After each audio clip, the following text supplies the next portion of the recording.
Snap me back with another motherfucking fucking record, man. And then we just, and then like how I usually be, what I do, what I do, doing what I do. You feel me? You know what I'm saying? First satisfaction, I tell you guys, this is One Piece there. You feel me? I mean, my One Piece name is shit. You feel me? Let me check that. 1171. You feel me? For Argentina, you know what I'm saying? I'm deep in that Alabama. Y'all motherfuckers don't know what the fuck about to hit y'all with next time. Yeah, I gotta do my due diligence and shit. You feel me?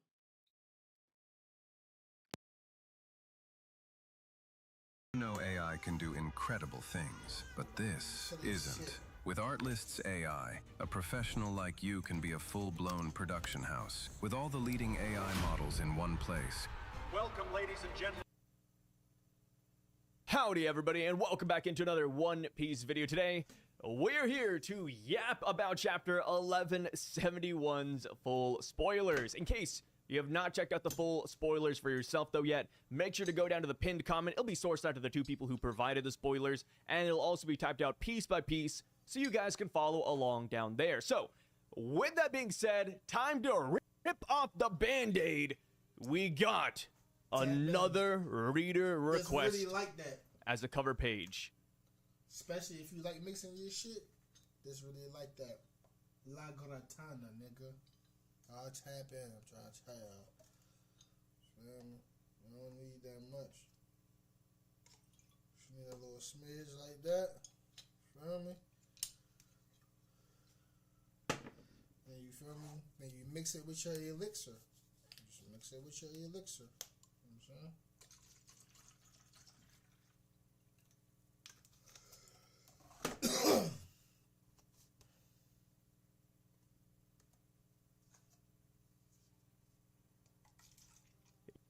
Yes, that is right.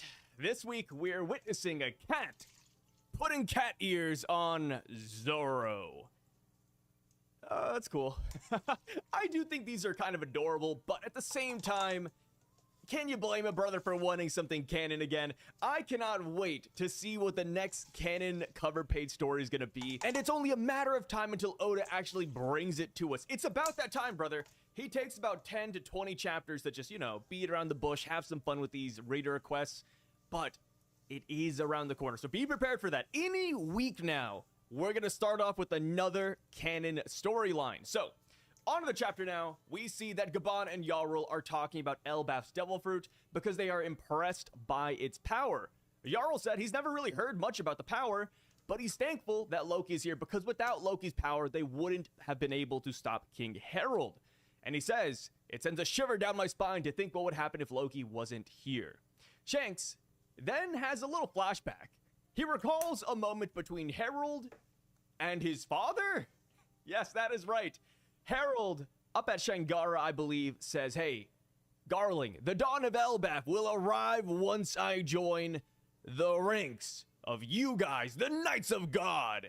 And then Garling, who is very buddy-buddy with Harold, he says, Harold, if there's anything you want, just say it. My poor child, what a chained life you must have lived. Forget all about the things below. Those who live down there are not human.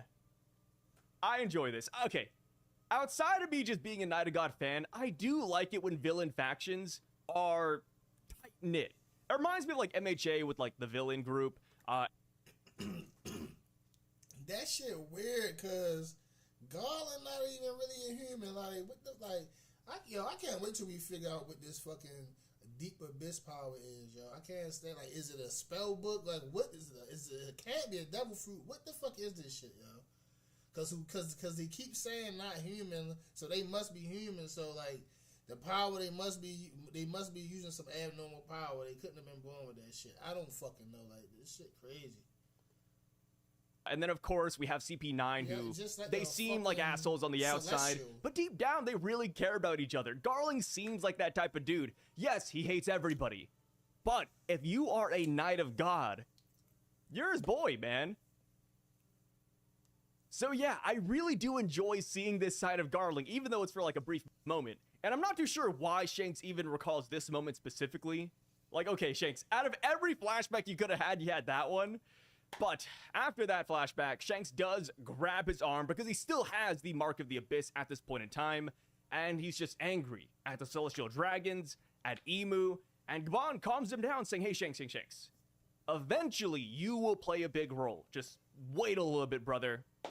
And then we cut over to Loki and Harold, and Loki is sitting beside Harold's body. Very sad stuff. Of course, I still err towards the notion that the reason why nobody talks about what happened this day is out of respect for King Harold, right? King Harold wanted to be painted as a fool. He wanted Elbaf to go a completely different direction, to do a 180, but because that would end up dragging Harold's name through the mud, I'm assuming that is why nobody in this room really talks about what went down. So, we now cut over to Emu. He is having a conversation with the Gorosei, and we see that Emu is huffing and puffing. He is severely affected by King Harold's death. Emu says, dude, immortality, strength, ancient giant warrior. This guy was a spectacle, a monster, and somebody killed him. Who did it? Marcus Mars says, hey, Emu, let us dispatch a mission over to Elbaf. Using Harold's Abyss Circle, we can be there in a matter of seconds. Emu says, enough. Enough, you guys. That right there will just lead to more casualties among my knights. These covenants come at a heavy price for Mu. Yes, That's it looks crazy, like... yo, that's crazy, okay? So, I ain't gonna lie, I ain't have a fucking clue how they was gonna hurt Emu. But now this shit makes sense. You know what this shit remind me of? This shit remind me of Harry Potter and Voldemort's Holocross. Like, I feel like the God's Knights represent the Holocross for Emu and shit. So, these niggas gonna have to run the gauntlet. So, we gonna have to see every single motherfucker with an Abyss pack get killed. So, this shit, that's hard. That mean this is 10 God Knights. It's gonna be fucking the 5 Gorosei gonna get the 1v1 or the 2v1 with somebody. Everybody gonna have a battle here. They gotta all go.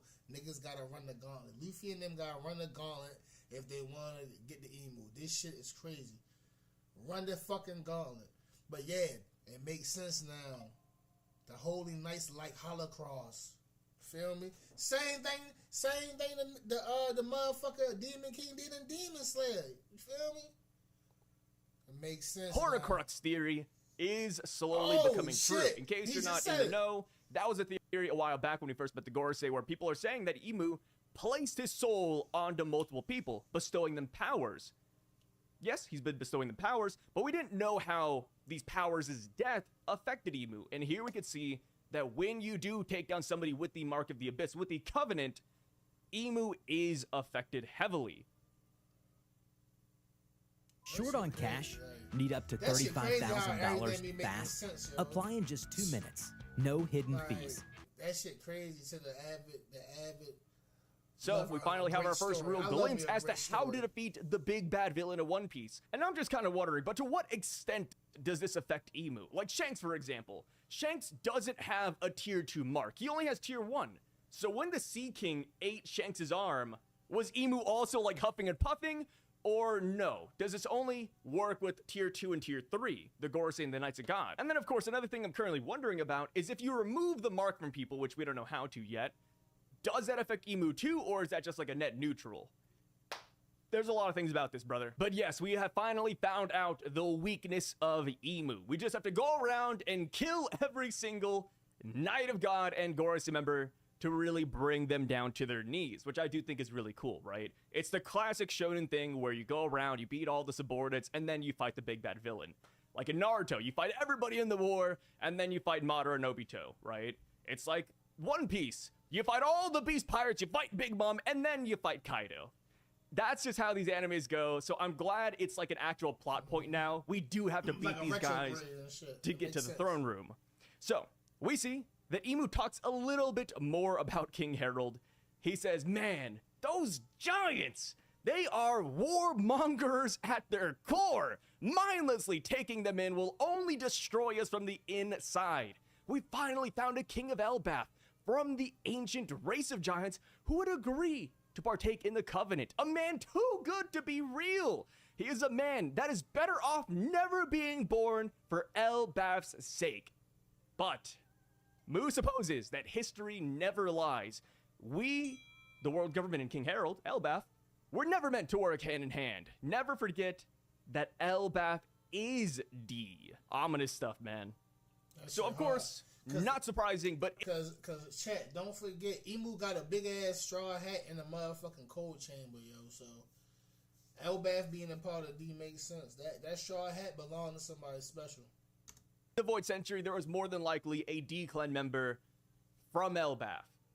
Who is it? Well, we have no clue right now, brother. It could literally be anybody. It could be the royal family, could be a dead bloodline, or it could be people who once lived in Elbaf and then later left. So yeah, Emu's line here could really just mean a lot. You know, we're gonna have to see more translations. We're gonna have to see the actual chapter for ourselves to really make any fine point deductions. So we go down and we see that we're back at the Aurus Castle. Loki gathers up the guards who survived King Harold's onslaught. Yes, that's right, there are survivors apparently, which is pretty shocking. Because when we first came here, of course, it was kind of like propaganda, they were twisting the truth, but Rhoda was like, yep, everyone died in this castle, not a single survivor was left standing. Here we have it, people did end up surviving, and what they did was that they ended up following Loki on a quest to avenge King Harold. Jarl tried to stop these guys, but of course, Loki and the boys didn't want to listen. That is where the flashback ends. Okay. So what happened to... Damn, yo. So what happened to this crew? So look, because Loki definitely left for the Power World and Shanks captured him. But I think Shanks captured him for his own good. But what happened to his crew? It sounded like he had a crew now. Revenge mission. Obviously, they were unsuccessful considering the fact that Emu and everybody else is still alive. But what went down? So there is I believe it's like an 8-year gap, right? He leaves Elbaf, there's 8 years, and then boom, Shanks beats Loki and then brings him back to Elbaf. I'm still assuming that Shanks did this to save Loki. Like, hey, Loki, you can't beat my father. You can't beat Shamrock. You can't beat Emu. Just stay in Elbaf until, you know, somebody else comes around, which is probably just Luffy. I think that's what happens, but 8 years is a long time. Like, was Loki actively attacking Marie Joie? Was he simply attacking Knights of God as they left home? Was he looking... I have these issues somewhat as well. Offset needs possible rehab for his gambling addiction. I'll leave it there. Make you look crazy if they want to, but might compromise you and definitely your initiative. And with all due respect to Offset, and this is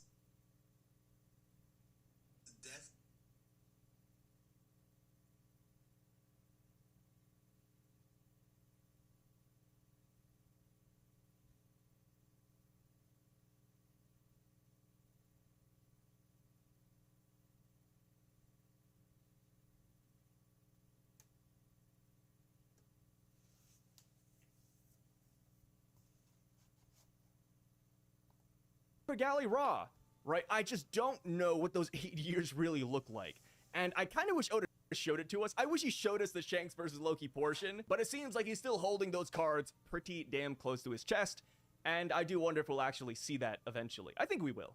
Yeah. Post Elbaf, 100% we're getting that flashback. Because Luffy's surely gonna ask, hey Loki, what's up with you and Shanks? Like, I know you guys were like cool back in the day for a little bit during the day of your father's death, but what led to Shanks beating you? Did he actually beat you? Was it like a thing where it was mutual and there was no fight? Let me know the details, brother.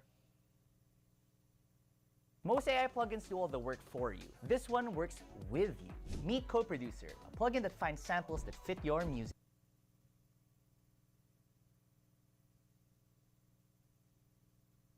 We return to the present. That is right. We are starting 2026 off back in current day Elbaf.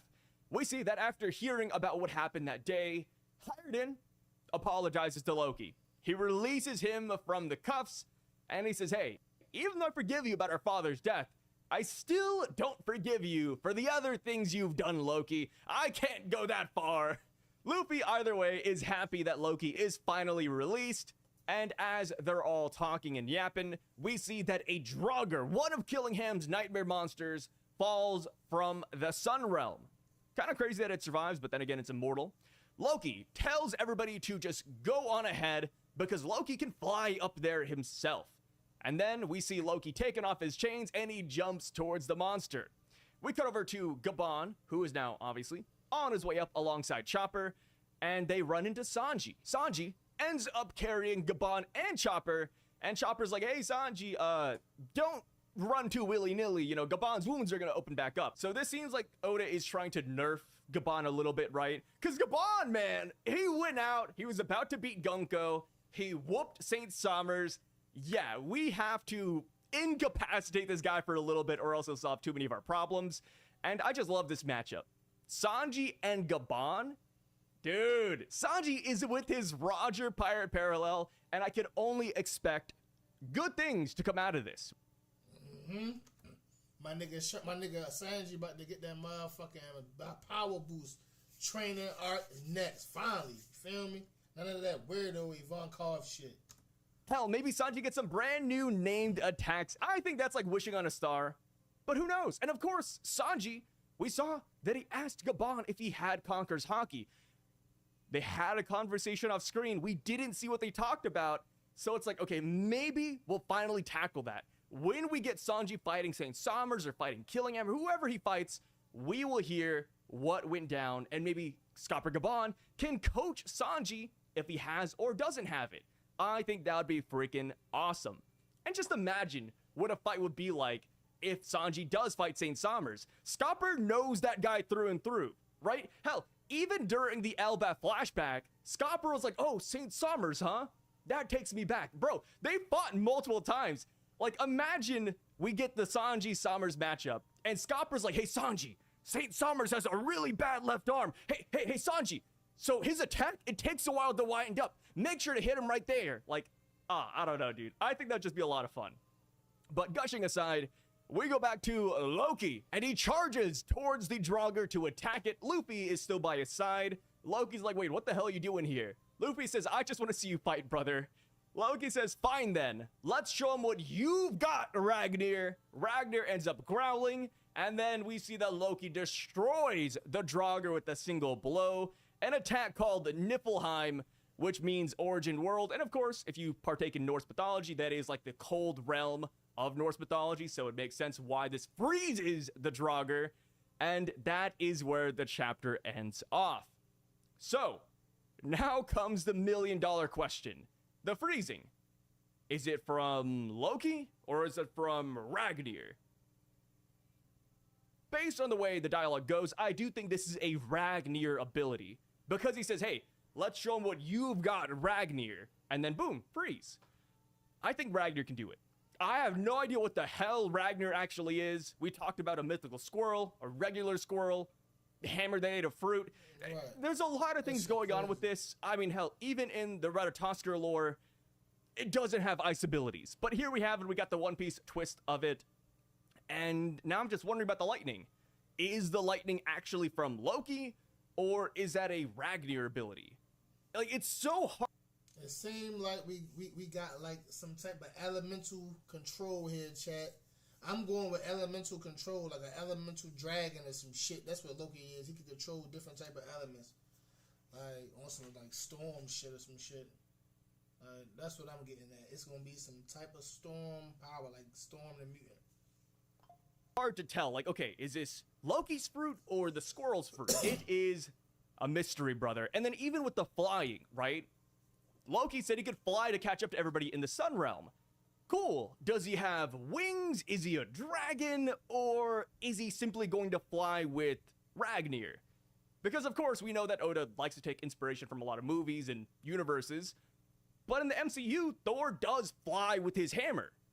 So who's to say that Ragnar isn't the reason why Loki can fly? There's still a lot of things we do have to piece together. But of course, that is what makes One Piece so fun, because you never really know what Oda's gonna do, right? Well, you could see Oda going one way. He could do like a 180, man. But that is it for today, guys. Let me know what you thought about these full spoilers down below. I think this sounds like a phenomenal chapter. I'm ready to get back into the action, but of course, there is a break next week, so, you know, it will be quite some time before